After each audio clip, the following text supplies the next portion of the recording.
na mag-develop ng depression, kung yung 25% mo ay nasa magandang environment ka, hindi ka pwedeng mag-develop yan. Magiging healthy ka pa rin. Kasing 75%, 75 lang yan. Hanggat hindi nyo napupunan yung 25 para maging 100. So meaning, may mga tao na sa kabila ng pagiging high possibility na mag-develop ng problema, nagiging okay sila dahil maganda yung environment nila.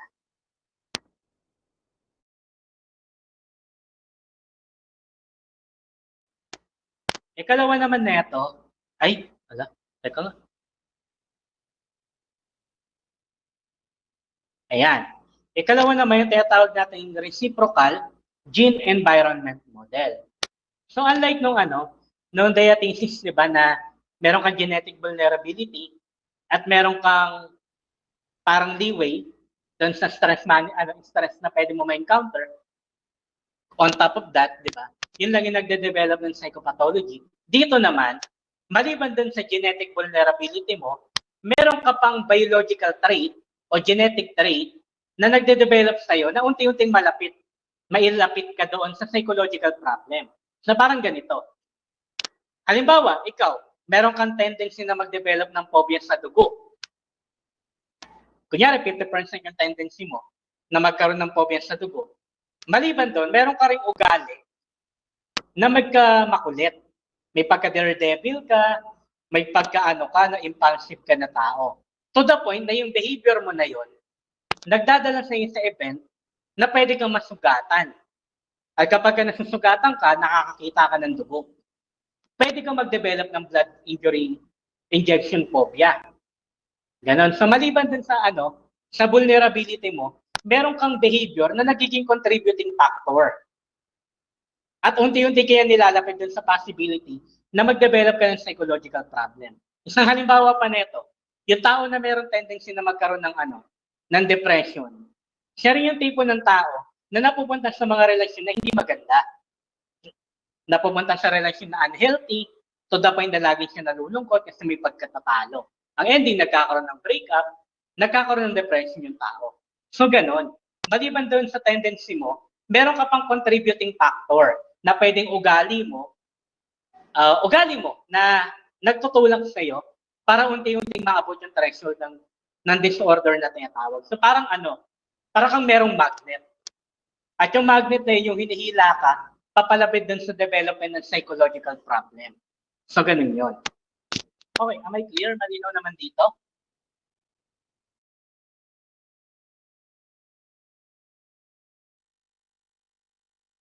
Okay. Ikalawa naman na factor ng biological, itong nervous system. No? Itong central nervous system natin, binubuo ng brain and spinal cord, at yung peripheral nervous system ay binubuo ng somatic and autonomic. At yung autonomic naman ay binubuo ng sympathetic at parasympathetic. So basically, madali na natin tong part na to. Ini-imply ko lang dyan. Yung brain natin, meron niya mga parts na nagre-respect sa iba't ibang functioning. At yung iba't ibang type ng functioning na yon ay merong contribution sa kung paano tayo nagbe-behave. So, parang ganito yan eh. In reality tayo, hindi tayo to. Tayo yung yung organ na nasa loob ng bungo natin. So tayo ay utak lang. Yung kilos natin ay kinokontrol ng utak natin, ng mga nerves nila. Kung paano tayo mag-behave, paano tayo magsalita, paano tayo mag-isip at the moment, galing yung lahat sa brain natin. So, ano ba yung bumubuo dun sa brain natin? Ang bumubuo sa brain natin, yung tinatawag natin yung neuron. Ito yung parang type ng specialized cell, no? Na nagtatransmit ng chemical at electrical signal. Ito yung basic building block ng central nervous system natin. Ito rin yung responsible sa tinatawag nating neurotransmission, di ba? Dahil meron tayong mga tinatawag na neurotransmitter. So itong neurotransmitter, sila yung mga nagbabato ng signal para magbigay tayo ng particular na reaction. Halimbawa, yung pain. Yung pagiging manic, pagiging happy, pagiging sad. Nakadepende yan sa kung paano kabilis at kung gaano karami magbato ng signal yung ating neurons, no? Through the process of neurotransmission. So ganito yan. Ano nga ba yung tinatawag natin neurotransmitter? Ito basically yung mga chemical, no? Na nasa end ng neuron natin na nagke-carry ng signal sa neighboring cell. So, after nito parang nagpapasahan niya. Ito yung neuron natin, neurotransmitter, binibigyan niya, kinukuha, at after niya magbigay ng reaction, binabalik niya in return para maulit na ulit yung cycle. So basically, yung brain natin, during this period na nag-uusap tayo, umaandar yung mga neurotransmitter natin, nagbabatuhan yan ng signal. At maliban dun sa sa behavior natin, muscle movement natin, binabato rin niya yung mga tinatawag na neurotransmitter. Ito yung mga type ng chemical na nakaka-apekto sa kung paano tayo mag-isip, paano tayo mag-behave, paano natin yung minametabolize yung mga kinakain natin. So ito yung mga common na type ng neurotransmitter. Tandaan niyo ito. Una, yung neurotransmitter na dopamine. Ito yung nag-activate ng iba pang neurotransmitter. Ito yung merong kinalaman sa exploratory and pleasure-seeking behavior natin. So, ito yung reward system natin. Kapag na-enjoy natin isang bagay, yung rewarding feeling, yung dopamine natin yung highly activated, no? Binabato ng neuron natin yan. Ikalawa naman, itong serotonin. Itong serotonin yung contributing factor sa feelings ng well-being at pagiging happy natin. Meron din itong kinalaman sa sleep cycle natin along sa melatonin na nagre-regulate din ng intestinal movement natin. Halimbawa nito, yung mga tao na kaunti yung level ng serotonin, sino yung tao na nagkakaroon ng depression, di ba? Kaya nga meron tayong tinatawag na na mga gamot na serotonin inhibitor. Yung brain natin, kapag nagpapatay ang neurotransmitter ng serotonin, marami siyang kinukuhang reuptake, no? Yung reuptake na tinatawag, marami siyang binabawing serotonin. At kapag nangyayari yun, yung level of serotonin sa brain natin, kumukonti. At kapag konti yun, basically, hindi na nagpa-function properly, nalulungkot yung tao.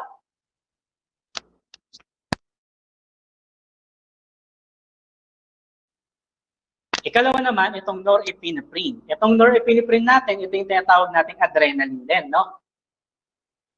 So, ito yung nag-i-increase ng heart rate natin. Ito yung nag-activate ng blood pumping natin. So, ano yan?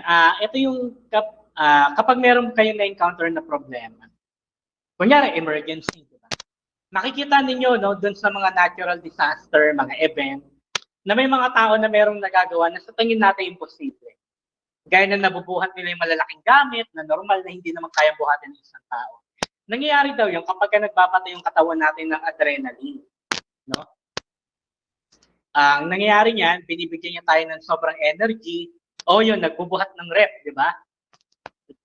Yan. Yung mga akit bahay, maraming norepinephrine yan. Kaya kaya nilang buhatin yung mga gamit. No? Kasi nga naman, nakakatakot yung idea na mahuli ka, di ba? Kaya ngayon, ang nangyayari niyan, kapag dumadami yung norepinephrine sa katawan ng tao, right after na mangyari yung problema, sisingilin ka ngayon ng katawan mo. Dahil inubos niya yung sugar sa katawan mo, manghihina ka na ngayon. Kasi ginagawa ng norepinephrine, ina-activate niya yun, no? Yung metabolism mo, pinapabilis niya para yung sugar ma-convert into energy. So, ganun yung nangyayari. Ikaapat yung glutamate. Isang type ng amino acid na nag-stimulate ng action natin. Excitatory din to, no? At meron din itong kinalaman sa learning and memory. So, yung mga tao na merong problem sa memory, like nagiging makakalimutin o nagkakaroon ng difficulty na matuto, tinitingnan ko yung level of glutamate nila sa brain ay normal. So, kung hindi, nagkikreate tayo ng mga method para, o yung mga gamot na tinitake ng tao para kahit pa paano ma-normalize yung level of glutamate. Ikalima yung GABA.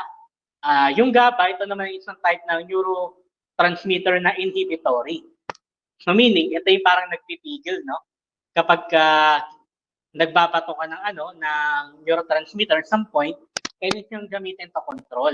Pero maliban doon, meron din yung kinalaman sa sa anxiety natin. Yung mga tao na merong anxiety problem, tinitingnan lagi yung level of GABA nila kung normal o kaya binibigyan ng gamot na pwede ma-stimulate ng GABA, I mean, para ma-normalize yung yung mood nila.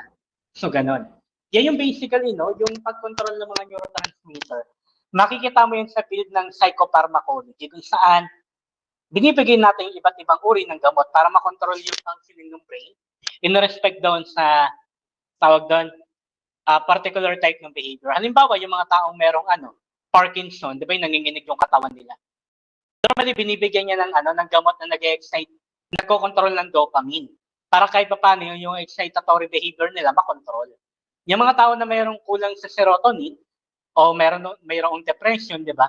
Binibigyan ng type ng gamot na pwedeng magbato ng mas maraming serotonin o i-inhibit yung pag-reuptake ng serotonin para maging okay yung isang individual. So, ganun yung ginagawa. So, okay, binanggit ko na rin naman yung psychopharmacology. Banggitin natin kung paano ba umaatake yung mga gamot sa brain ng tao. So, paano ba nag-work yung psychopharmacology?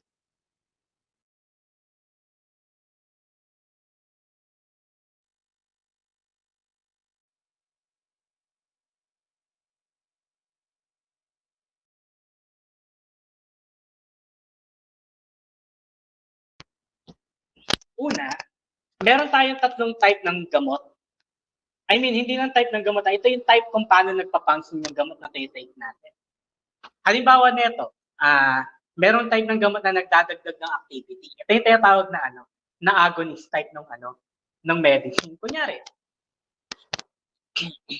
yung mga tao na merong depression, di ba? Kaunti lang yung level of serotonin nila. So, ginagawa mo, magbibigay ka ng gamot na able na mag-mimic ng effect ng serotonin. Therefore, nagiging masaya yung tao. So, minimimic o kinokopya mo yung epekto ng serotonin. Yung antagonist naman, by the name itself, di ba? Dinidecrease niya o binabawasan niya yung neurotransmitter.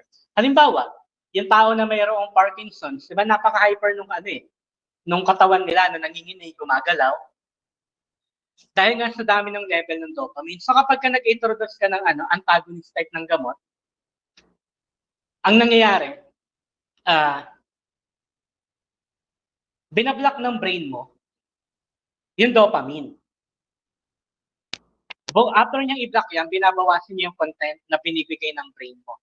After nun, kahit pa paano yung symptoms ng Parkinson, nawawala. Dahil connected nga yun sa dami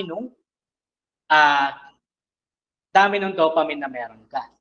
Yan yung tinatawag nating typical way of medicine, no? O yung conventional. Kung saan either nagdadagdag ka o nagbabawas ka. Pero paano kung magdadagdag ka ng gamot na iba yung way kung paano nag-move, no? Ito yung tinatawag nating atypical.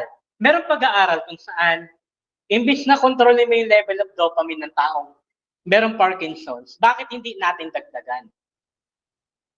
Ang mangyayari nun, magiging hyper yung tao kasi nga, ang dami na yung dopamine, then lalagyan mo pa ng mas maraming dopamine. Hindi yun normal, di ba?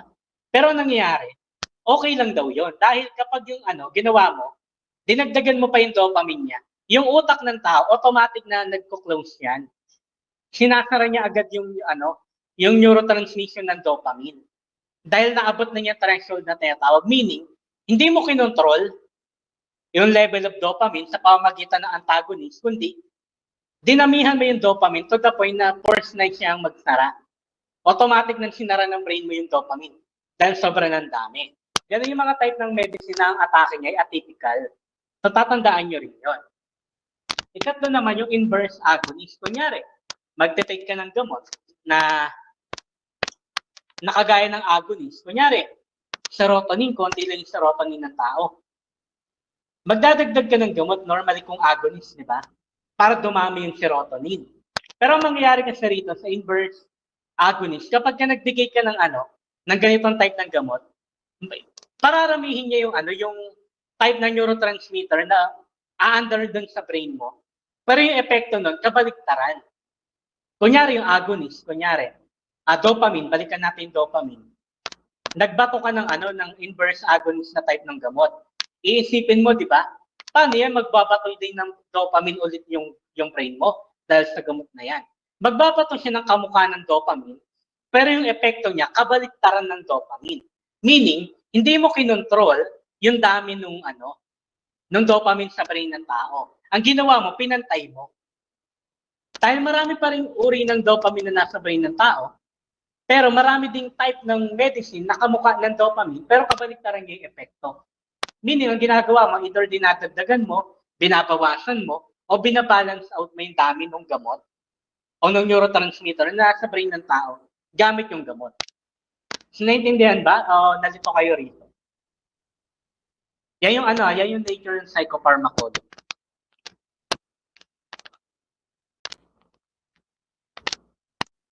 May clear naman?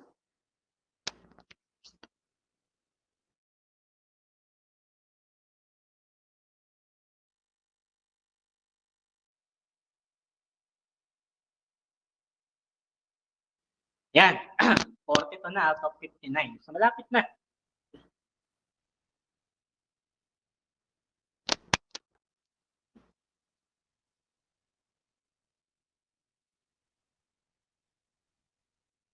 Okay. Sunod natin yung behavioral and cognitive influence. So, maliban dun sa biological, meron pang mga behavioral and cognitive factors na nakaka-apekto kung paano nagde-develop yung psychopathology. Dadaanan natin dito yung social learning. Pati yung pagiging learned helplessness na tinatawag. So, ito yung una. Social learning theory, dito umiikot yung konsepto ng hindi lang kay Bandura, kundi sa iba pang behavioral perspective. So, unahin natin. According kay Bandura, yung behavior ng tao, nade-develop through modeling. Pagka sinabi mong modeling, ito yung panggagaya ng isang bata sa gawi ng matatanda. No? So, doon daw ginagawa daw ng bata yun para matutunan niya kung ano yung tama at mali.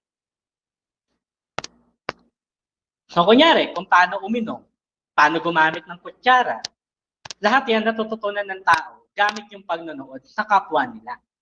Pero ang idea, kung natututunan natin yung behavior na functional, yung dysfunctional behavior, pwede rin nating matutunan. So meaning, kung kaya nating matutunan maging mabuti, kaya din nating matutunan maging masama. Kaya nga, di ba, napatunayan to through Bobodal experiments. Kung sa nakita niya na yung aggressive type ng behavior, kinain ng bata according dun sa nakita niya. O kung meron kayong mga kapitbahay na nanonood ng Batang Quiapo na merong anak, makikita mo na marami sa kanilang tanggol yung pangalan kapag naglalaro o kaya nagbabarilan. Sa paningin ng mga bata, yung ganitong type ng behavior, okay lang. Depende yun sa kung paano pinakita yung behavior. So, marami mga tao na nagde-develop ng personality problem, nakala nila wala silang problema dahil ganun naman nila nakita yung ibang tao sa paligid nila. So, ganun daw na-develop yung psychological problem. Meaning, maganda rito, kahit na natutunan ng tao na maging dysfunctional, kaya niya pa rin matutunan maging functional na tao. Kaya karamihan ng behavior therapy na dine-develop in respect sa theory na to, ay naka-anchor sa kung paano may i-correct yung gawin ng tao. Sorry. Like, kung natutunan mo to, pwede natin i-reverse yan para maging maganda yung behavior na pwede mong pakita. So, ganun. Kaya din ng di ba, ng operant, di ba? Natutunan natin yung behavior, positive or negative, depende dun sa consequence na tinatawag. Kung kung good behavior ay pinapabayaan, edi okay. At yung ang negative behavior ay hindi pinapabayaan, like kino-correct mo, nape-prevent mo yung masamang ugali. Pero kung yung tao na masama yung ugali, na-reinforce yung kanyang behavior, dinadala niya yun hanggang paglaki. So, ganun.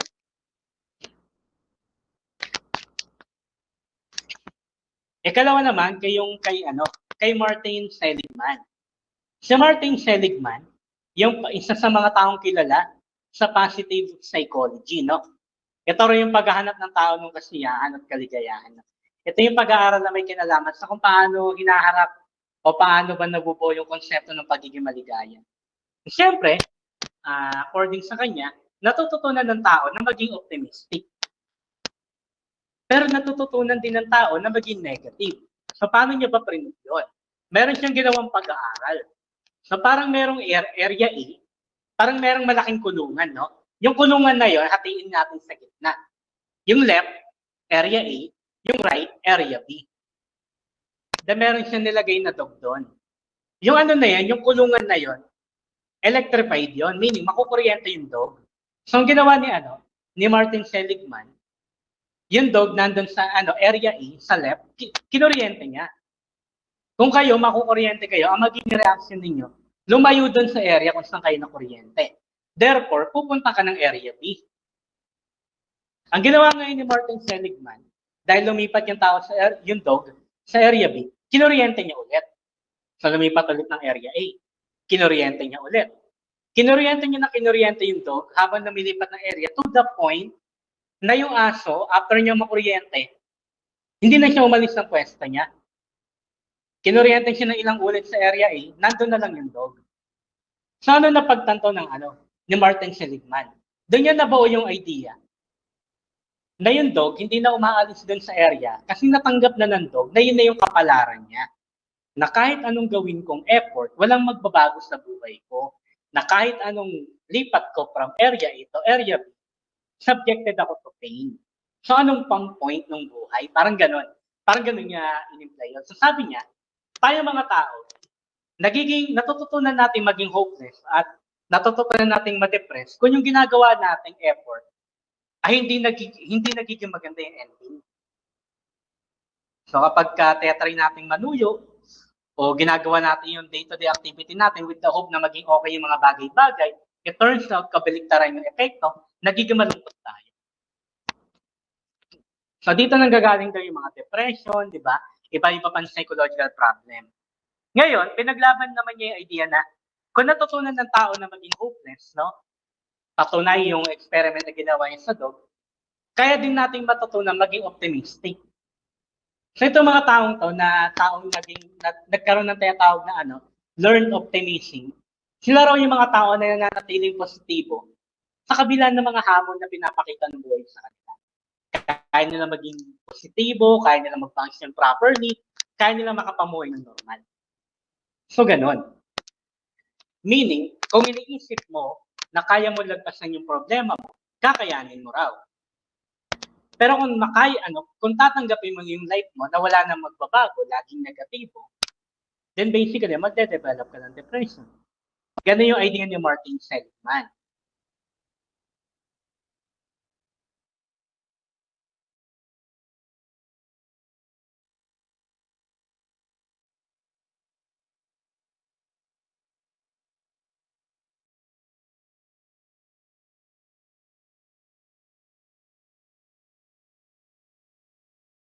Okay, sorry.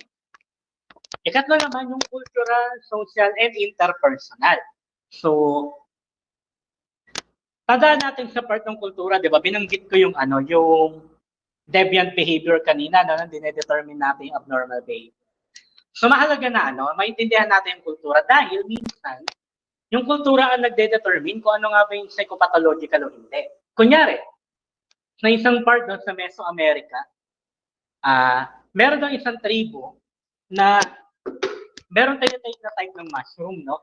Kapag tinitake nila yung mushroom na yun, nag-hallucinate yung mga tao. At yung pag-hallucinate na yun daw yung way para makilala nila si God, di ba? Ganun sila. Pero pag ikaw, ginawa mo yun dito, addict ka. Pero sa kanila, normal yun, no? Meaning, may mga type ng yung kultura ang nagde-determine kung ano yung problematic sa hindi. At minsan, yung kultura din ang nagde-determine kung paano i-treat yung isang bagay. Kaya mahalaga yung cultural sensitivity. Halimbawa nito, sa Japan, meron tayong culture-related type ng disorder. Ito yung Kitsunetsuki sa Japan. Now, ito raw yung di ba si Kurama sa Naruto? Anong hayop yon? Si Kurama? Anong uri ng hayop si Kurama?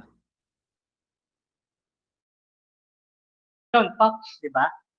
So, yung mga tao daw na merong kitsunetsuki, ito yung mga tao daw na nagkakaroon ng type ng delusion kung saan feeling nila nagtatransform sila na parang si Kurama, ganun.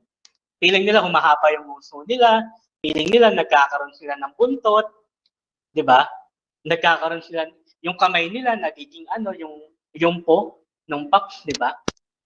To the point na nade-depress sila, ayaw na nilang pumunta ng trabaho, yung ending, nagpapakamatay sila. Di ba? So, paano naging culture related? Yan, meron ba tayong facts na Pilipinas? Di ba wala? Aswang lang yung pinaka-related na meron tayo eh. Yung nagtatransform ka into something being, di ba? Mga ganun, like kulang.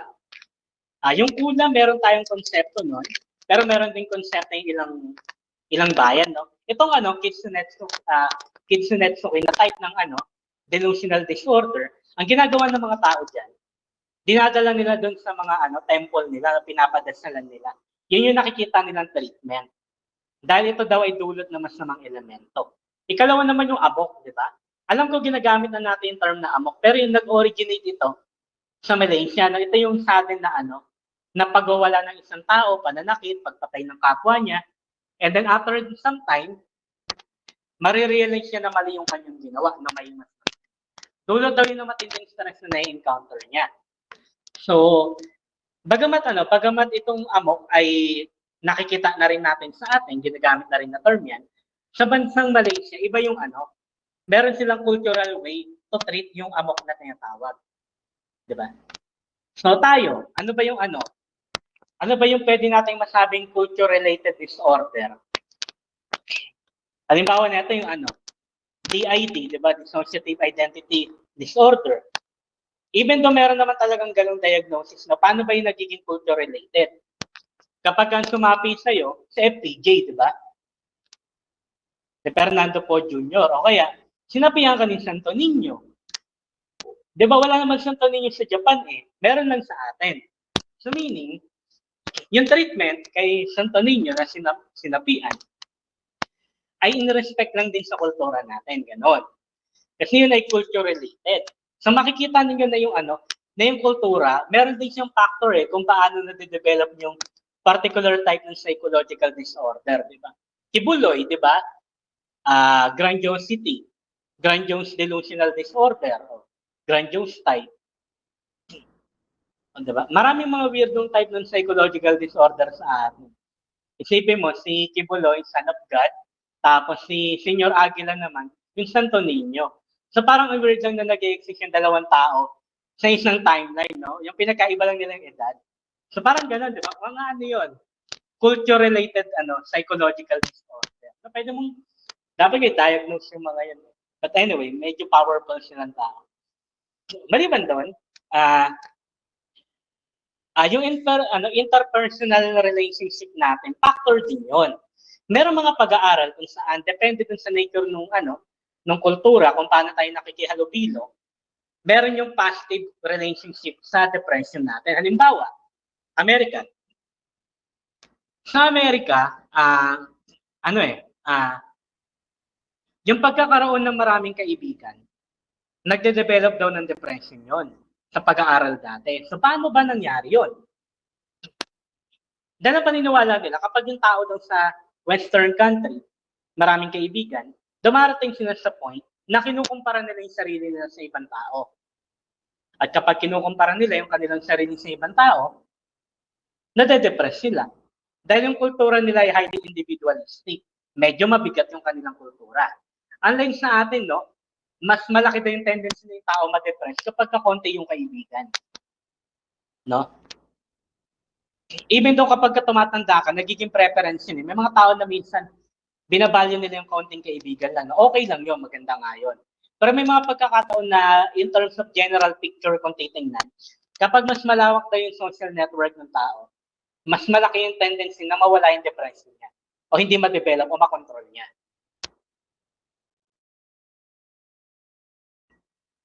Halimbawa nito,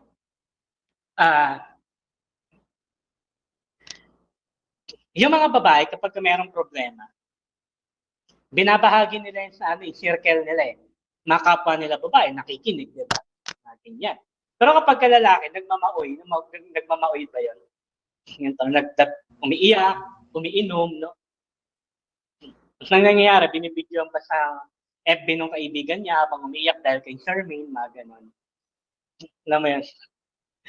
Iba yung pagtingin natin sa taong may problema. Depende rin sa gender. So factor din yung gender.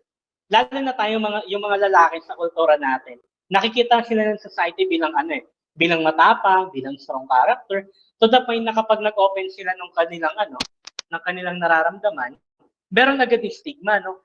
Ang hina mo naman, bakla ka yata, no? May mga ganun tayong stigma. So, ending, yung mga lalaki, umiinom na lang ng alak, o kaya nagsisente na lang, at kapag di na nila kaya, napakamatay sila. Dumating yun sa ganung point. Kaya mahalaga na yung bond natin sa kapwa natin, laging matibay. Hindi man kayo lagi nagkakausap, kumustahin mo yung mga tao, di ba? Yung thought lang na naalala mo sila, something yun na maganda sa pakiramdam. Kapag kami mga kaibigan kayo hindi nyo nakakausap, kausapin nyo kapag may. Anyway, syempre, di ba, kahit alam na natin yung mga ganyang bagay, hindi magtatapos yan hindi yan nagbibigay sa atin ng pribilehiyo para sabihin, ay okay, alam ko na kung paano man diagnose, no? Yung partner ko, tinutoyo siya, feeling ko may depression to. Hindi ganon, no? Dapat meron ka pa rin panukatan. At ano ba yung panukatan na yon? Ito yon. Yung tinatawag nating DSM-5. Meron kayong copy niyan ha, pinirata ko yan para sa inyo. So, gamitin nyo ng maigi. So, yung DSM-5, ito basically yung parang Bible or guide natin na nagbibigay ng particular pattern kung paano mo titingnan yung particular type ng disorder. Halimbawa, yung depression, binibigay niya yung clinical picture, ano ba yung element ng psychological disorder na to, ano ba yung mga associated factor, gaano ba yung katagal. So, uh,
okay, sorry.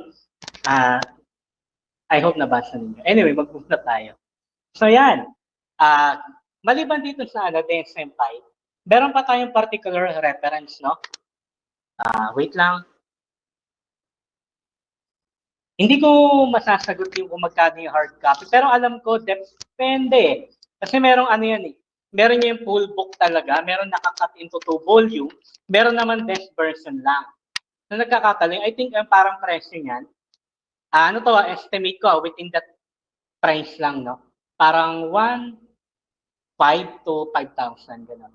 Pero tandaan niyo, yung mga nakikita nyo online, like yung mga nasa Shopee, ganyan, karamihan doon pirated. No? Paano ko napatunayan yung pirated, di ba? Yung binigay ko ng copy sa inyo, di original. So meaning, maraming nag-circulate na copy. Pero tandaan natin, supportahan pa rin natin yung mga libro. Bumili pa rin kami ng original na copy niyan. Kasi nga, kailangan naman talaga, magagamit natin yan. Anyway, maiba ko, meron tayong tinatawag na isa pang libro ni ICD.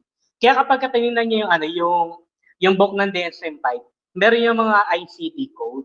Itong ICD code, ito yung titingnan mong part ng ICD kapag meron kang ICD para ma-identify mo kung saan nagpo-polio. Kasi tandaan natin, yung ICD, dito nakalagay lahat ng sakit, psychological disorder man o hindi, na na-detect o napag-aralan sa buong mundo. Eh, syempre, hindi naman natin kailangan aralin yung lahat. Kailangan lang natin psychological disorder. Diyan yung DSM-5. Meaning, ito yung summary ng psychological disorder na makikita mo sa ICD. So, ganun. Kaya may mga coding kang makikita dyan. Anyway, ano ba yung makikita mo dun sa DSM-5? Ito yung basic, no? So, paano ba dapat gamitin yung DSM-5? So, in respect na dun sa clinical, legal, na mga case, no? Ito namang section 2, yung diagnostic criteria at yung coding. So, diyan mo rin makikita yung ano, yung ICD code, no? Nagkamali pa ako nung kinapi, no? See the table below for more information. So, wag niyo na pansin edit ko na. Pangatlo, yung, ano, yung emerging, section 3. Dito nakalagay yung ano, yung mga type ng psychological disorder na pinag-aaralan pa lang at planong ilagay. Halimbawa, meron tayong tinatawag na attenuated schizophrenia. Isa itong type ng schizophrenia kung saan yung insight ng tao o yung kanyang kamalayan sa kanyang psychological disorder ay intact pa rin. Meaning, alam niya merong maling nangyayari sa kanya. Ganun yung tinatawag natin attenuated. Wala pa yun ngayon, pero pinag-aaralan kung pwede bang ilagay sa ika-6 na version ng DSM-5, no? So I think hintayin na lang natin yung ika-6 na version. Wag muna natin bilhin ito. So ngayon, alam nyo na, no, kung ano nga ba yung psychopathology, yung mga origin niya, kung paano mo yung tingnan, ano nga ba yung DSM-5. Ito na yung huli. And, dapat alam din natin kung paano ba ginagamit yan. So, 53 out of 59 na tayo. Malapit na to. Meron tayong tinatawag na clinical assessment and diagnosis, di ba? Dito mo na ginagamit lahat na natutunan mo yung psychology at yung DSM-5. So, define muna natin, ano ba yung clinical assessment, no? Ito yung evaluation and measurement of psychological, biological, social factor of an individual with possible psychological disorder. Tandaan natin yung psychological testing, part pa lang yan na assessment na tinatawag. Yung assessment, ito yung totality. Dito mo ina-apply lahat ng data na pwede mo makuha, be it psychological, intrapersonal, interpersonal, and any type of data concerning yung taong pinag-aaralan mo. Bakit mo yung ginagawa? Basically, para makapag-create ng diagnosis. Ano nga ba yun? Ito yung proseso natin ng pagdetermina. Kung yung problema ba na mayroon yung isang individual ay nami-meet yung criteria ng DSM-5 for a psychological disorder. So, bakit natin ito ginagawa? Una, para malaman natin kung kailangan ba ng treatment. Tandaan natin, most of the time, karamihan ng mga type ng disorder, kailangan ng treatment. Pero may ilang pagkakataon na hindi mo kailangan ng treatment. So, kung walang treatment, ano yung pwede mong gawin? Kung may treatment, ano yon? So, after nyan, kung na-determine natin kung kailangan ng treatment, again, yung binanggit ko kanina, anong treatment yung kailangan niya? Ito ba ay psychopharmacology? Gagamitan ba natin ng gamot? Ito ba ay gagamitan ng psychotherapy? Kung psychotherapy, anong perspektibo? Person-centered, psychodynamic, behaviorism? Ikatlo, para ma-determine natin, nag-work pain treatment na ginawa natin. Malalaman natin yun kung ikukumpara natin yung result niya before at ngayon. It takes some time, no? Pero mahalaga na na dinedetermine natin yung effectivity. Dahil kapag na-determine natin yan, pwede yung maging literature ng tinatawag nating evidence-based practice. Diba? So kapag meron tayong time, tutulungan ko kayo o bibigyan ko kayo ng case at kayo yung mag-create ng treatment plan. So, mahaba-habang mahaba-habang pag-aaral, no? Pero, kaya nyo naman yun, matagal nyo naman yun. So, ngayon, kapag meron kang psychological assessment, dapat nang ba ako magbigay ng psychological test? Dapat nang ba ako magbigay ng diagnosis agad after? Pwede ba yun? Gawin ko lang, basta na-meet ko yung criterion? Hindi.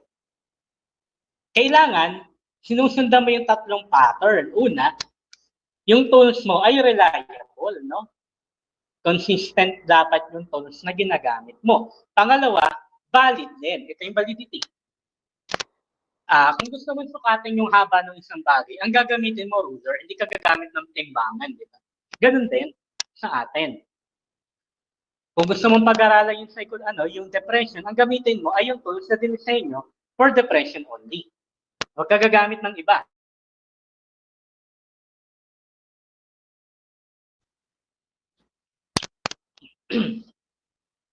Ikatlo, dapat naaabot natin yung criteria ng standardization, no? Na meaning, lahat ng mga ginagawa natin procedure ay merong parehong pattern. Meaning, hindi ka mag-deviate. Kunyari, kung ano yung ginawa ko kay Juan, dapat yun din yung gagawin ko kay Pedro, assuming na pareho yung clinical problem nila, no? Pareho yung terms na gagamitin ko, pareho yung establishment ng reliability, pati yung overall procedure. So ngayon, kapag nag-i-interview ka, ano bang tatanong mo sa tao? Ano bang observe mo? Marami, di ba? Meron tayong mga tinatawag na clinical interview. Pag-aaralan mo yung tao kung ano yung kanyang ginagawa at the moment, ano yung nararamdaman niya, bakit siya nandito. So maliban doon, kapag gumagawa ka ng interview, hindi yan simpleng ano, no? Tatanungin mo lang siyang kumain ka na ba? Kumusta yung tulog mo? Even yung mga tanong pa relevant, depende sa type ng psychological problem, meron ka mga dapat i-note, no? Tandaan natin kapag nagme-medical kayo, meron tayong tinatawag na physical exam, di ba? Itong physical exam, ito yung type kung saan, na examination kung saan yung physical body mo, pinag-aaralan ng doktor, tinitingnan niya yan. No? Kasi yung ari mo, yung damit mo, opening ng bibig mo, tinitingnan niya yan. Eh yung physical exam, para makita kung meron ba mga physical evidence na meron kang problema. Sa atin, sa ating mga nag-aaral ng psychology, meron tayong ganyan na equivalent. Ito yung tinatawag nating mental status exam. So parang ito yung equivalent natin ng physical exam, no? Kung saan tinitingnan natin yung buong area concerning yung human behavior. Halimbawa nito, kapag ginagawa mo yung intake interview, ini-interview mo yung tao, tinitingnan mo yung kanyang behavior, no? Ito bang taong ito, agitated ba? Hindi ba mapakali? Yung kanyang movement, ano bang pinapakita niya? Ninonote mo yan. Pangalawa, yung thought process, no? Dinedetermine mo yan, like, bakit ka ba magkwento anong nangyari sa araw mo ngayon? So magkikwento yan, no? Makikita mo kung yung kwento niya may sense, no? Like, okay, naiintindihan ko, realistic naman. Tsaka yung flow niya, dire-diretso, no? Hindi yung naglalakad ako papunta rito and then after nun nakapunta ako ng Encantadia, mga ganyan. And then nakita ko yung mga sangre, mga ganyan. Na makikita mo yung thought process niya at yung continuity at yung sense ng pinagsasabi niya, magulo. So kung wala kang nakikitang problema doon, yung thought process niya basically okay. Balikan ko lang yung number one, no? Yung appearance and behavior, mahalaga yan. Dahil minsan yung kawalan ng hygiene, makikita mo yun sa tao merong psychological problem. Halimbawa, yung mga tao na merong schizophrenia, again, itong mga taong ito, wala na itong sense of hygiene. Makikita mo yung pag dinalas na yung madumi, no? Gusot yung damit, something na inappropriate, no? Kung kumpara mo sa edad niya. Yung mga tao naman na mayroong eating disorder, gaya ng anorexia nervosa, di ba? Nagsusuot yun na malalaki at itim na damit. Na commonly, nagmamanifest daw yun sa desire nila na itago ng sobrang payat ng kanilang katawan. So, pwede mong tingnan yun. Pangalawa, mood and affect, no? Yung mood, ito yung yung climate ng pag-uusap ninyo o yung tema ng kwento. Kunyari, nagkikwento ko tungkol sa ikaw meron kang depression, kinikwento mo yung life mo, di ba? Siyempre malungkot yung tono nun yung mood nun, di ba? Pero yung affect, ito yung observable na yung mukha ng tao.